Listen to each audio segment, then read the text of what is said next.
ذرا تصور کریں ایک ایسی سرزمین کا جہاں ہر طرف تپتا ہوا ریگستان ہو اور خاموش پہاڑ کھڑے ہوں۔ یہاں زندگی خود ایک بہت بڑی جنگ تھی، بقا کا ہر دن ایک نیا امتحان۔ اور اسی سرزمین میں الدمام کا قصبہ تھا، جہاں پورے 3 سال سے قحط پڑا ہوا تھا۔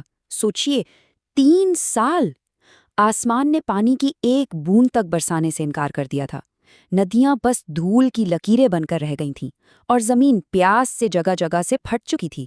اس دور میں اس جگہ پر سب سے بڑی دولت کیا تھی؟ سونا؟ چاندی؟ نہیں، پانی۔ جی ہاں، پانی کا ایک ایک قطرہ ہیرے اور جواہرات سے زیادہ قیمتی ہو چکا تھا۔ پیاس جیسے ہر گھر کا مقدر بن گئی تھی۔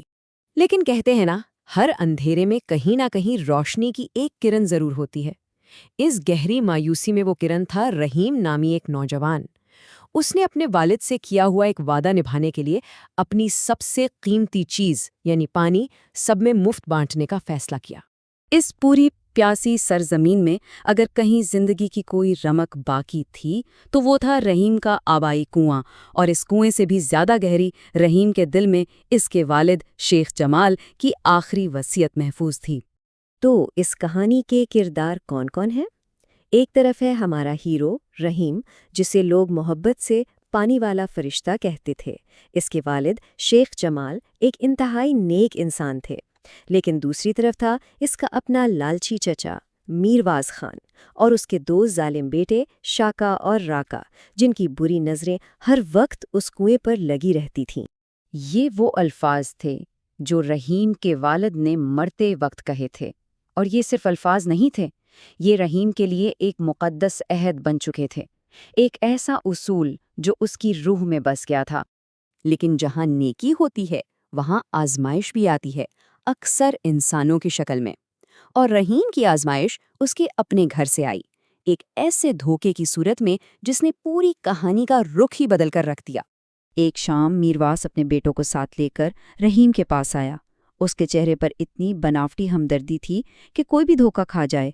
اس نے گاؤں کی بھلائی کی آڑ میں ایک ایسا جال بنایا جس کا اصل مقصد صرف اس قیمتی کنویں پر قبضہ کرنا تھا۔ اس نے رحیم کو یقین دلایا کہ اگر وہ اماس کی اندھیری رات میں کنویں میں اتر کر اس کی صفائی کرے تو پانی کے سوئے ہوئے چشمے دوبارہ جاگ اٹھیں گے۔ اور رحیم، وہ تو آئینے کی طرح صاف دل کا مالک تھا، اپنے چچا کی چالاکی سمجھ ہی نہ سکا اور فوراً اس نیک کام کے لیے تیار ہو گیا۔ رحیم کنویں کی گہرائی میں اترا، اور جیسے ہی اس نے آواز دی، اوپر سے اس کے چچا کا شیطانی کہا گونجا۔ اس سے پہلے کہ رحیم کچھ سمجھ پاتا، رسی کاٹ دی گئی اور وہ دھڑام سے نیچے کیچڑ اور پتھروں کے ڈھیر پر جا گرا۔ میرواز نے اوپر سے ایک بھاری پتھر سے کنویں کا منہ بند کرتے ہوئے چلا کر کہا۔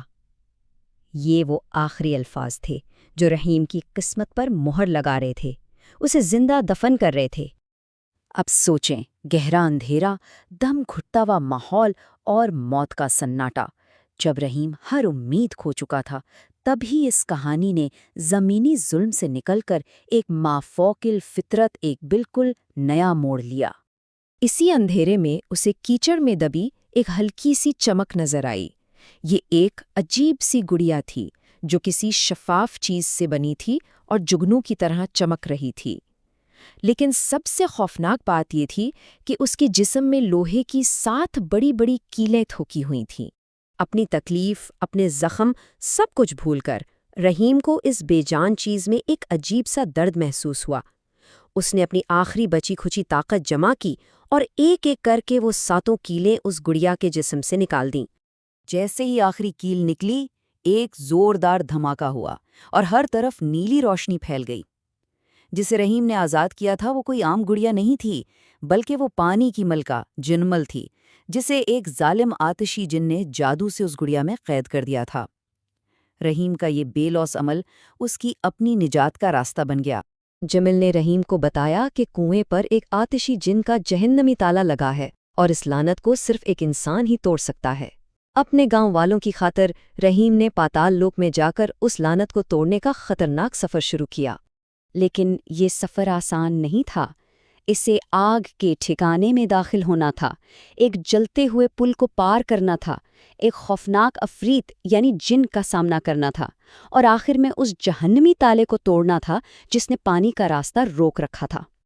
افریت نے رحیم کو تانا دیا، اسے یاد دلایا کہ وہ ان لوگوں کے لیے جان دینے آیا ہے جنہوں نے اسے دھوکہ دیا، لیکن رحیم کا ایمان پختہ تھا۔ اس نے جواب دیا، نیکی کوئی سودا نہیں ہوتی، میں ان بے گناہوں کی پیاس بجھانے آیا ہوں جنہیں تم نے قید کر رکھا ہے۔ وہ تالا آگ کی طرح دہک رہا تھا اور اسے توڑنے کا صرف ایک ہی راستہ تھا، اسے ننگے ہاتھوں سے پکڑنا۔ رحیم نے اللہ اکبر کی صدا بلند کی اور اپنے دونوں ہاتھ اس دہکتے ہوئے لوہے پر رکھ دیے، اپنی انسانیت کی سب سے بڑی قربانی پیش کرتے ہوئے۔ جیسے ہی رحیم نے یہ قربانی دی، وہ تالا پگھل کر ٹوٹ گیا اور اس کے ساتھ ہی زمین کی سطح پر انصاف کا وقت شروع ہو گیا۔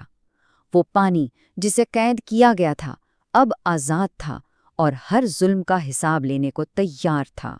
ایک زبردست دھماکے کے ساتھ کنویں کا منہ کھلا اور پانی کا ایک عظیم فوارہ آسمان کی طرف بلند ہوا، اور اس پانی کے سیلاب کے ساتھ ایک نیا رحیم باہر آیا، جس کا وجود اب انسانی نہیں بلکہ پانی کی طرح روحانی اور پاکیزہ ہو چکا تھا۔ میرواس اور اس کے بیٹوں کے لیے سزا موت نہیں تھی، بلکہ اس سے کہیں زیادہ بدتر تھی۔